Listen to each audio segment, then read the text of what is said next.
Good morning, all my dear students. In the last class of class 4, we have already started new lesson. The name of the lesson is lesson number 2 from Hindi Eidgah, where I already told you that Hamid नाम का एक लड़का होता है और उसके कुछ दोस्त होते हैं, मौसिम और भी कुछ दोस्त होते हैं जो कि ईद मना रहे हैं। उनके पास किसी के पास 12 रुपए हैं, किसी के पास 15 रुपए है, लेकिन हामिद के पास एक पैसा भी नहीं है। उसकी जेब खाली है और उसके घर में एक बूढ़ी दादी है जो कि बहुत ही गरीब है। ईद के दिन बाजार चहक रहे हैं, सभी मज़े से दौड़ रहे हैं, खेल रहे हैं, आज बहुत स्वादिष्ट पकवान खा रहे हैं, लेकिन हामिद के पैर में जूता भी नहीं है और उसका टोपी भी फटा हुआ है। तो चलिए आगे पढ़ते हैं। जैसे कि देख सकते हैं, यह हमने पढ़ा था, मैं फिर से दोहरा देता हूँ आपको कि अभागिन अमीना अपनी कोठरी में बैठी रो रही है। आज ईद का दिन है और उसके घर में दाना तक नहीं है, लेकिन हामिद उसके अंदर प्रकाश है, बाहर आशा। हामिद भीतर जाकर दादी से कहता है, तुम डरना नहीं अम्मा, मैं सबसे पहले आऊँगा, बिल्कुल ना डरना। तो इतना मैंने आपको पढ़ाया था। फिर अमीना का दिल कचोट रहा था। गांव के बच्चे अपने अपने पिता के साथ जा रहे हैं। हामिद का अमीना के सिवा कौन है? भीड़ में बच्चा कहीं खो गया तो क्या होगा? 3 कोस चलेगा कैसे? पैरों में छाले पड़ जाएंगे, जूते भी तो नहीं है। वह थोड़ी दूर चलकर उसे गोदी ले लेती, लेकिन यहाँ सेवैया कौन पकाएगा? पैसे होते तो लौटते लौटते सारी सामग्री जमा करके झटपट बना लेती। यहाँ तो चीज़ें जमा करते करते घंटों लगेंगे। तो यह भी मैंने आपको बताया था कि किस तरह अमीना हामिद के बारे में सोच रही थी और व्याकुल हो रही थी, मतलब चिंता कर रही थी।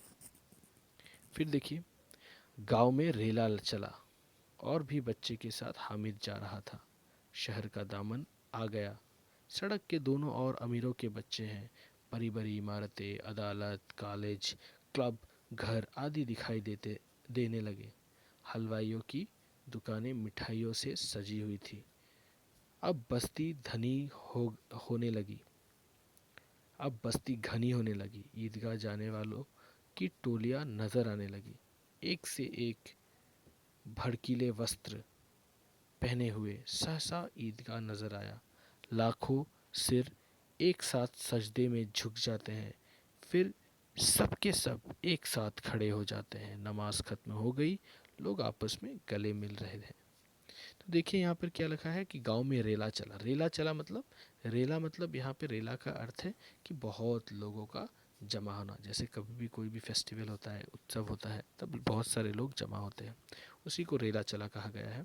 सभी लोग एक साथ ईदगाह की ओर चलने लगे। और भी बच्चों के साथ हामिद जा रहा था। शहर का दामन आ गया। शहर का दामन आ गया मतलब लोग बस्ती से, कस्बों से शहर की तरफ जा रहे थे। सड़क के दोनों ओर अमीरों के बच्चे थे, तो बहुत अमीर अमीर धनी धनी लोगों के बगीचे हैं। सड़क के दोनों ओर अमीरों के बगीचे हैं। बगीचे मतलब पार्क है, गार्डन है। बड़ी बड़ी इमारतें, अदालत, कॉलेज, क्लब, घर आदि दिखाई देने लगे। तो बड़ी बड़ी इमारतें, अमीर लोगों के बड़ी बड़ी इमारतें, अदालत, कॉलेज, क्लब, घर आदि दिखाई देने लगे थे। हलवाई की दुकानें मिठाइयों से सजी हुई थी। तो जो हलवाई, पकोड़े, स्वादिष्ट व्यंजनों की दुकानें सजी हुई थी। अब बस्ती घनी होने लगी और बस्ती भी घनी होने लगी। ईदगाह जाने वालों की टोलियां नजर आने लगी। तो बहुत सारे लोग ईदगाह जा रहे हैं ऐसा नजर आने लगा। एक से एक भड़कीले वस्त्र पहने हुए थे। भड़कीले मतलब बहुत ही सुंदर, चमकीले, देखने लायक वस्त्र, कपड़े पहने हुए थे। सहसा ईदगाह नजर आ गया। तभी ईदगाह जो है वह नजर आ गया। ईदगाह यहाँ पर मस्जिद को कहा गया है, जहाँ पर नमाज पढ़ी जाती है। लाखों सिर एक साथ सजदे में झुक जाते हैं। तो सभी लोग एक साथ सजदे में झुक जाना मतलब जब वो नमाज पढ़ते हैं तब लाखों लाखों लोग एक साथ नमाज पढ़ रहे थे, तो उसी के कारण सजदे में झुक जाते हैं। फिर सबके सब एक साथ खड़े हो जाते हैं। नमाज खत्म हो गई, लोग आपस में गले मिले और नमाज खत्म होते ही सभी लोग एक दूसरे से गले मिलने लगे। फिर देखिए, अब खिलौनों की दुकानों पर धावा होता है। हामिद दूर खड़ा है। तो यहाँ पर खिलौने की दुकानों पर धावा होना मतलब बच्चे खिलौना खरीदने के लिए दुकानों की तरफ दौड़ने लगे। हामिद दूर खड़ा है, उसके पास केवल 3 पैसे हैं, लेकिन हामिद उन बच्चों में से कहीं दूर पर चुपचाप खड़ा है, क्योंकि उसके पास पैसे नहीं हैं, केवल 3 पैसे हैं। मोहसिन भिश्ती खरीदता है, महमूद सिपाही, नूरे वकील और सम्मी धोबन। तो ये सब खिलौने के नाम हैं। तो उसके उनके जो दोस्त हैं मोहसिन, महमूद, ये सभी खिलौने खरीदने में व्यस्त हैं।